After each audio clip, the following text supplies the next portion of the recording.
안녕하세요. 일본에서 생활하는 사람들의 모임, 줄여서 일생사무의 이영호입니다. 오늘 영상은 일본에서 내 돈 들이지 않고, 최소한의 돈을 들이든 내 돈을 들이지 않고 일본에서 집을 살 수 있는 방법에 대해서 얘기해 볼까 합니다. 이 방법은 한국말로 얘기하면 임대병용주택, 일본말로 얘기하면 찐따이 헤이오 주타크라고 하는데, 요 주택을 이용했을 경우는 임대를 같이 하기 때문에 거기서 나온 돈으로 주택론을 갚아 나가는 겁니다.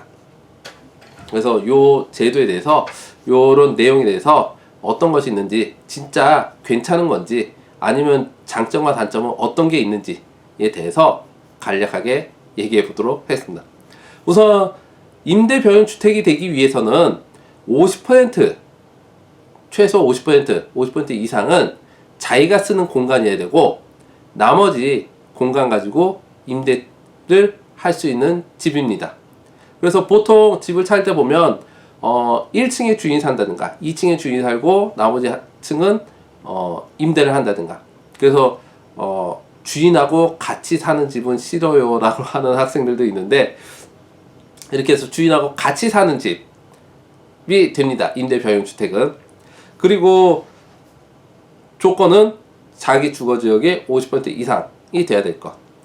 우선 메리트는 주택론이, 제일 큰 건 주택론이 이용할 수 있다는 겁니다.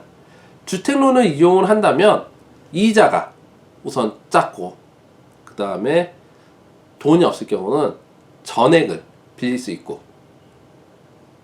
변제 기간도 30년, 35년까지 늘릴 수 있고, 이렇게 변제 기간이 늘고 이자가 작으면 내가 매달 갚아야 될 주택론이 금액이 적어지기 때문에, 그래서 임대차에서 받은 돈으로 주택론을 갚아 나갈 수 있는 겁니다. 물론 경우에 따라서는 임대 수익이 더 커가지고 돈이 남는 케이스도 있겠지만, 우선 주택론을 요 돈으로 갚아 나가는 방법으로 해서 내 돈을 들이지 않고 주택론을 갚아 나가서 내 집을 얻을 수 있다는 겁니다. 자, 단점으로는 뭐가 있을까요? 단점으로는 수익성이 떨어진다는 거. 자, 우선 투자자 입장에서 봤을 때 1층에 방이 3개가 있어서 5만원, 5만원, 5만원. 2층에는 내가 쓰는데 2층에는 2DK로 내가 쓰는데, 만약에 2층 방을 딴 사람한테 빌려줬을 때 1층을 15만원 월세를 받는다 그러면 2층도 15만원을 받을 수 있을까요? 아마 2층은 11만원에서 12만원 정도가 될 겁니다. 그러면 투자자 입장에서 봤을 때 차라리 2층을 1층에도 방 3개, 2층에도 방 3개 하면 30만원을 임차 수익을 얻을 수 있지만, 이게 임대병용주택이라고 했었을 경우는 30만원이 아니고 한 25, 6만원 정도의 수익성이 나기 때문에 수익성이 떨어진다는 것. 두 번째는 임대를 하기 때문에 이 임차를 관리하는 비용이 발생한다는 것. 우선 물론 부동산에 맡기면 부동산에서 돈을 주고 관리비를 주고 관리를 맡길 수도 있지만, 기본적으로 그걸 안 한다고 하면 내가 그 체납이 있으면 독촉해야 되고, 그 다음에 무슨 고장 났으면 고쳐줘야 되고, 그 다음에 뭐 소음이라든가 냄새라든가 이런 크레임이 오르면 주인이 다 쫓아가서 해줘야 되기 때문에, 이런 걸 물론 투자하는 입장에서 좋아한다 그러면 괜찮겠지만, 이거를 조금 그 프라이버시라든가 이런 것 때문에 싫어하시는 분들이라면 요게 이제 좀 스트레스가 된다는 거. 그래서 임차 관리비가 별도로 발생한다는 거. 그 다음에 임대 부분과 자기 사는 지역이 붙어 있기 때문에 소음이라든가 프라이버시, 그 다음에 그런 각종 크레임이 곧바로 자기한테 들어올 수 있다는 거.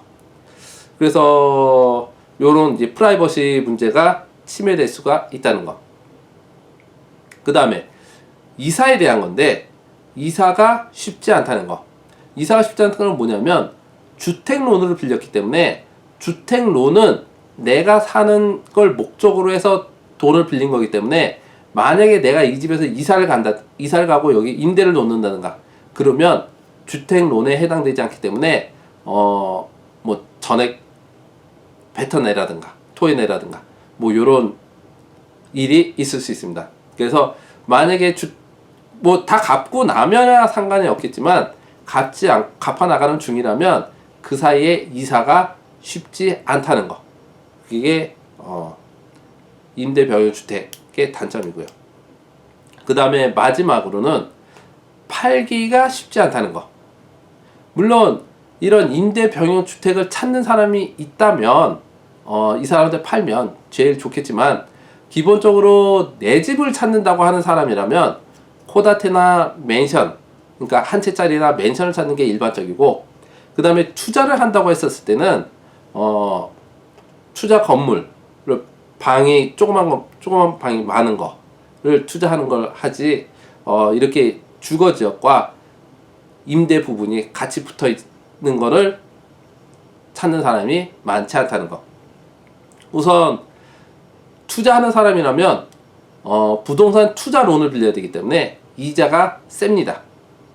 그 다음에 주택을 찾아서 요런 아까 단점 앞에서 얘기했던 요 단점을 감안하고 사는 사람은 상관없겠지만 보통 또 사람이 코다테라든가 맨션 자기 공간만 사는 거를 선호하는 케이스가 많아서 우선 요렇게 임대 병유주택을 희망하는 사람이 주택을 구입하는 사람 중에는 좀 퍼센트가 작다는 거. 그래서 나중에 팔기가 쉽지 않다는 거.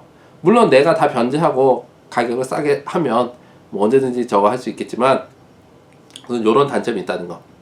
그 다음에 이런 임대 병용 주택을 선택하는 가장 중요한 주의점은 뭐가 있냐면 입지 조건입니다.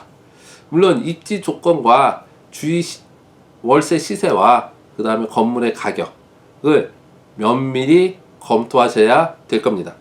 어떤 내용이냐면 입지 조건이 안 좋으면 사람이 입주를 하지 않을 겁니다. 입주하지 않으면 빈방으로 나와 있기 때문에 그만큼 소득이 감소해서 내가 오히려 그 변제하는 금액이 더 많아질 수 있다는 거. 그래서 우선 임대 병용 주택은 제일 중요한 게 입지 조건과 주유 시세 뭐 이런 것도 다 비교해 가지고 검토해서 구입을 해야 된다는 거를 주의하셔서 하셔야 될 겁니다. 그래서 지금 일본에서 내가 돈이 없더라도 집을 살 수 있는 방법으로 이런 방법이 있다는 거에 대해서 간략하게 설명해 드렸습니다. 또 다른 정보가 있으면 또 다시 영상을 만들 테니 구독과 좋아요도 부탁드리고요. 감사합니다.